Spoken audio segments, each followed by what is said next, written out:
Welcome to the Vector Garden. In this video, we are going to talk about blends. And in both cases, we have to cheat with the blend because we have to trick Illustrator about the center point. So we have two cases here. One is this triangle that is going to be blended and getting thinner. And the other one is this letter F, which is to be rotated in 3D space. We're going to start with this one. So let's talk about this one and let's think about the problem first. So we want to go from this here to this, and also this has to happen in a curve. I have already prepared this. So this is a half circle and this is going to be the blend spine.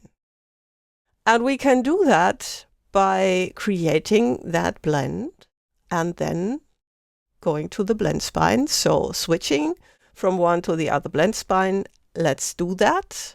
And then let's see what happens. So I'm going to create the blend with a shortcut, which is Command Alt and B, or on Windows Control Alt and B, like this. And there's already some steps applied. Let's just double click the blend tool, and in here we're going to specify the steps, and also we're going to specify this arrangement along the blend spine.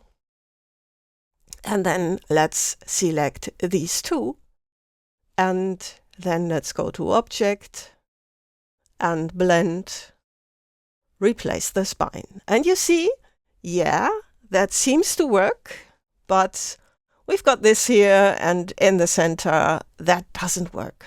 So probably we won't get it to work at all. Now, what can we do? We have to obviously cheat because the method with the spine will not work. Now, what we can do is something else. I've got these objects here. And the thing is, well, probably this will not work at all. So we can create the thin version in a different way, and then we can blend this pretty easily. So if we just copy this and then paste in front, we have two of them like this. And then we're going to create that thin version in a different way. So let's go to Effect, Distort and Transform, and then let's use the transform effect. Now we've got to arrange two things. We have got to mirror it up there, and then we also have to make it thinner.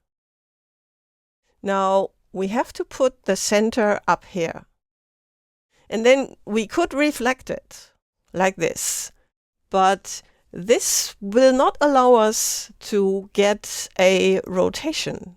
So when later blending it, rotation will not work. So we cannot use that in this case. But what we can do is rotate it like this.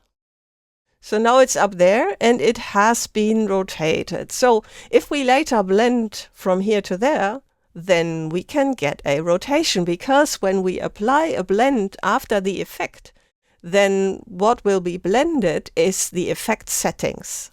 So the next thing we have to do is set up this. Uncheck this option proportional and then make it thinner any way you like this perhaps. And then let's go to OK. The next thing is we select them both. So both are selected.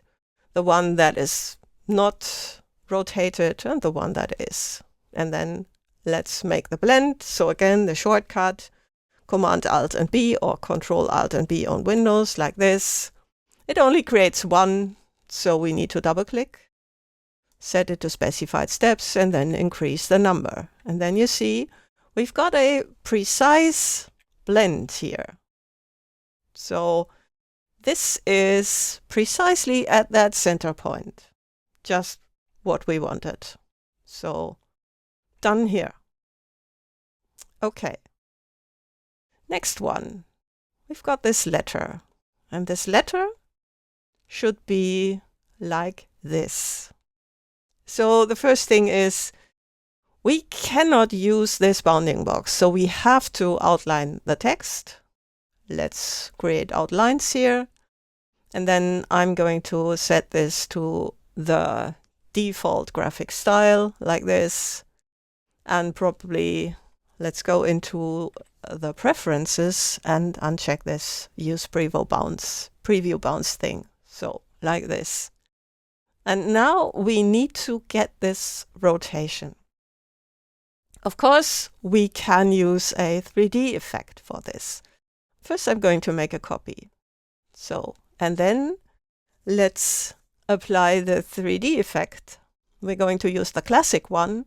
And we don't even need to use extrude and bevel. We can just rotate it, which will not create any kind of 3D object, but we'll just rotate that in space like this.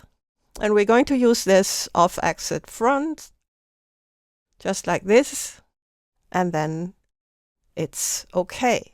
So now what we can do is just make a copy of that. So let's just go to Edit Copy and Edit Paste in Front. And then let's go to the Appearance panel and edit this and set it to off-axis back, like this. Now you can already see, well, the center of this is of course in the center and we cannot set any other center.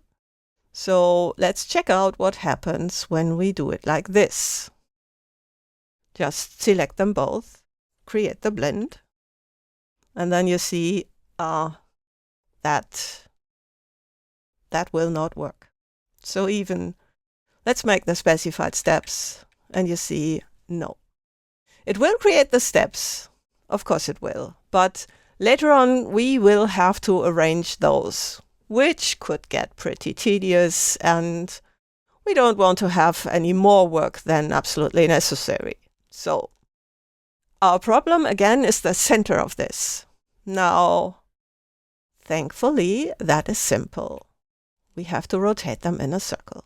So what we can do is use the mirror tool, the reflect tool, and then Alt-click here and make this.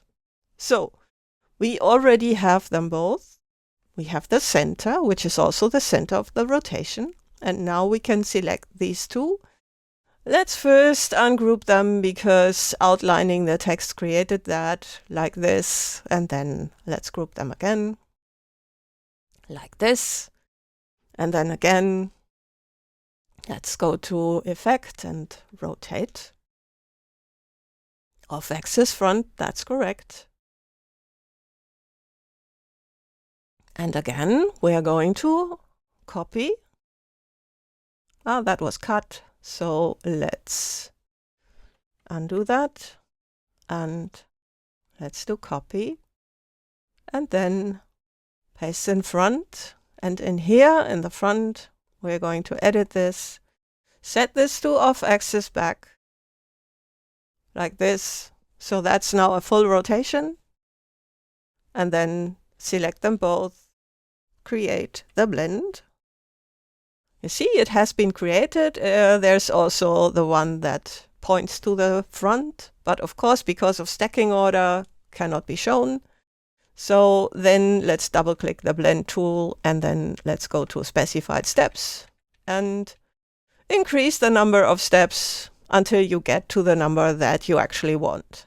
So the stacking order needs to be changed later. So what we need to do now is to first go to Object, Blend, Expand. And then we need to go to Object, Expand Appearance to get rid of all of that. And then let's go into Outline View. And you see we've got a lot of boxes here. So we've got a lot of clipping masks. Let's just select them with the Direct Selection tool and delete a couple of times. So we need to get hold of all of them like this. And then we can select this again, and we need to ungroup all. And now there are no more groups, but there are still clipping masks that we need to release. And then let's go to outline view again. There's nothing left. So the next thing that we need to do is fix the stacking order. Now what we can do is cut this, then select this, paste in front. And we have to probably do this to all of them. We can make this all easier. So let's get to the outline view again. And you see, I have done this and I had strokes in here. The strokes have been expanded because that's what the 3D effect does. So that would have been easier without strokes. So if you want to make this easier, then do not use strokes in the 3D effect. What I'm going to do is select all of them and group them and then enter in isolation mode. And now we're going to select something black.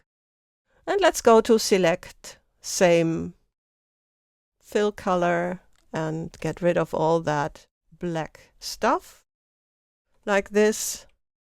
And there we have only white ones. So just the white fills. That's nice.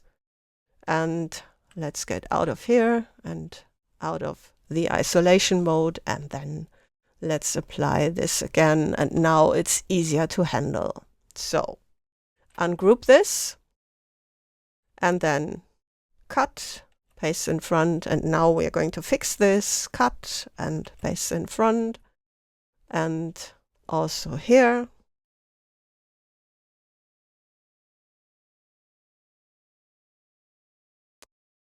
Like this. So now I have fixed this, and then we can see some of them can be deleted. So we can delete these here and that as well. And then we have built this kind of design. So that's how you can cheat with blend and a center of a blend.